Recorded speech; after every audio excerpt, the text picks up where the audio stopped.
Alright guys, welcome back to the NFA review channel. I got something a little different today. What's up guys? Here to shoot my newly jailbroken can. We're going to do 10 shots of 147 grain. This is a DeGroat can, and this is unloaded by the way. It's a DeGroat can, 10 shots. Fireman's going to be shooting 10 shots out of his gun. It's a Glock with a, what is that, Tyrant 9? Octane. Octane 9, my bad. So, do a little sound check. So you're comparing this older technology to newer technology. Yep. Because you're gonna send this out for one of Matt's recores down the road, and you want to see how close it gets to a newer technology sound. Yep, hopefully this is going to get record pretty soon. I'll let you go first.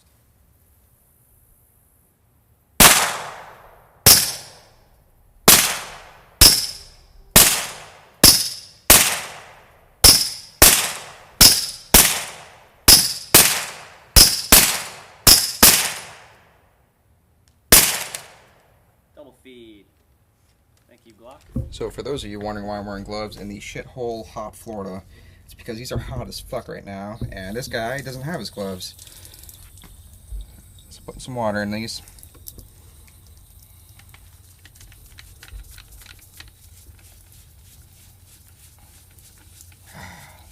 Come on.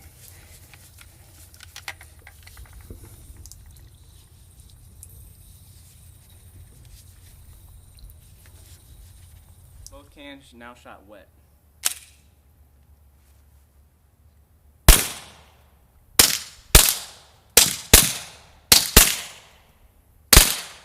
Fucker.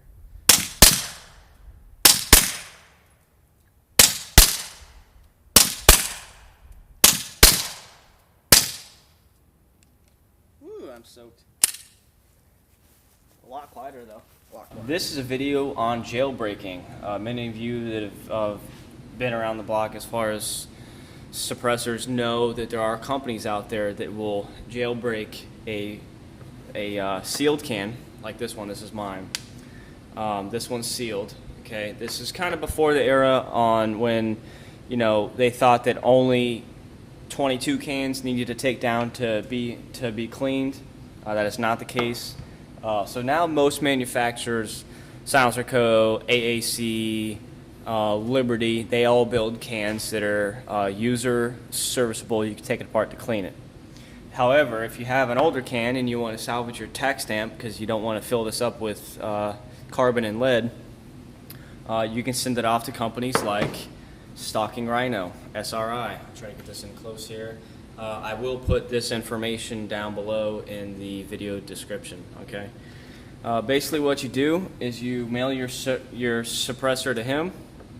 It's about a little over 200 bucks, 6 to 8 weeks, and he either cuts the welds, heats up the glue, whatever. However, your old can was manufactured to stay sealed. He will take it apart, usually clean it, and reassemble it, and usually manufacture his own thread cap to your can specifications and include a takedown tool, and now your once sealed can is user serviceable. So I'll show you some comparisons here. These are both DeGroat tactical cans. Mine is the Mark 9 Mod 0. Okay, this is a boosterless can designed for the Beretta M9 series, okay, because they do not require a booster device for function.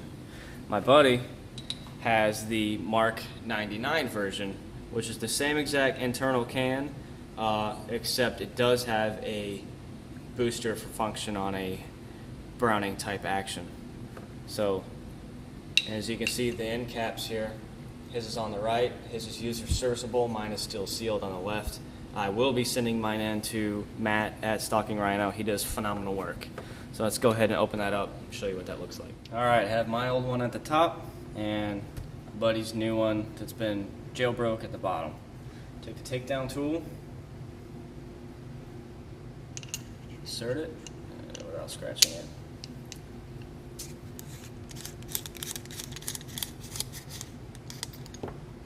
Beautiful machine work here. As you see, there are no tooling marks. The anodizing's perfect. Very well done. end cap here. Looks very nice. And then here is the internals of the DeGroat can. There's a front spacer, baffle, spacer, baffle, spacer, baffle, spacer, baffle, spacer. Alright, so that's what it looks like on the inside. These look like a modified Omega type by, instead of machining one baffle per se, that looks like an Omega like on the SWR cans. They would be machined like this. However, this is a two-piece design. Alright, I'm going to go ahead and let my buddy explain his actual package that he bought and everything like that as far as baffles and all that. So, go ahead. Alright, so like most people, I couldn't afford a whole shit ton of cans like this guy, jerk. This is my only can. I got a really good deal on this, you know, $300 plus the tax stamp, so I got $500 into it. I paid $2.25 to get this jailbroken because I stopped using this can because it was impossible to clean. All I could do... There's still one in there. There we go. All I could do was take the back end of this off and try to get a brush in there and scrub it out. Eventually, I got really frustrated with having a dirty can all the time, which will hurt sound performance. You know, the more gunk that you get stuffed in here, the less volume you have for all those gases to move around.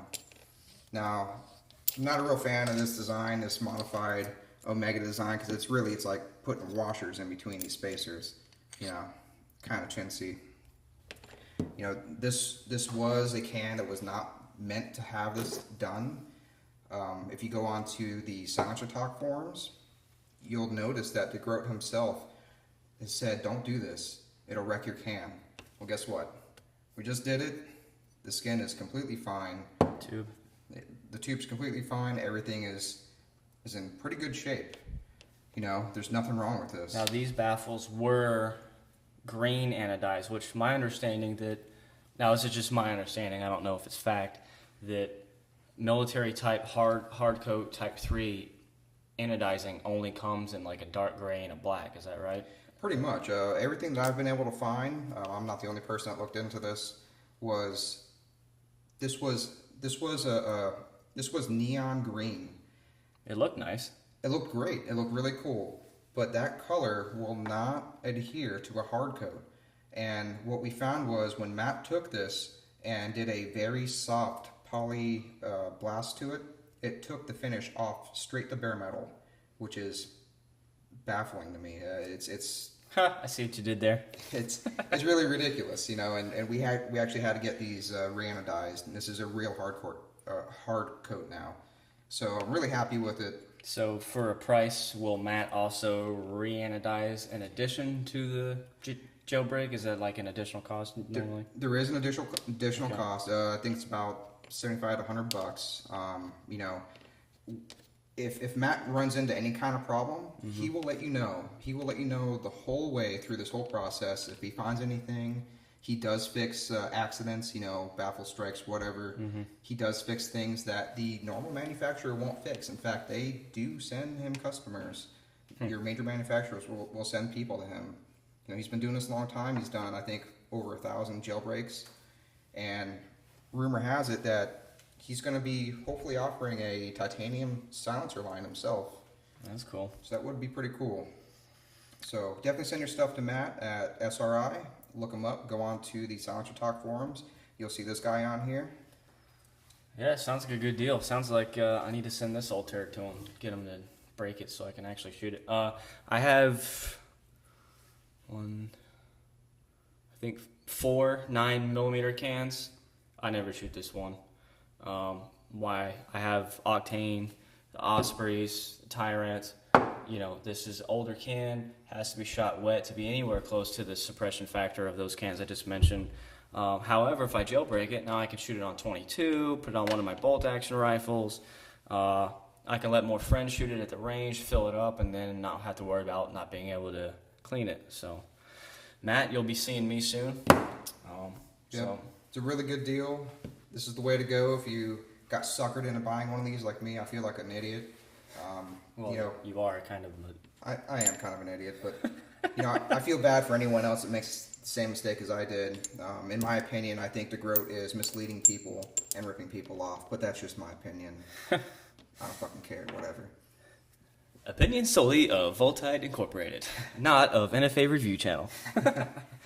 Alright guys, thanks for watching. Hope you enjoyed the video. Many more videos on the way. If you haven't checked out the Facebook fan page, just go ahead and look in the description below and you'll see the link. See you on there.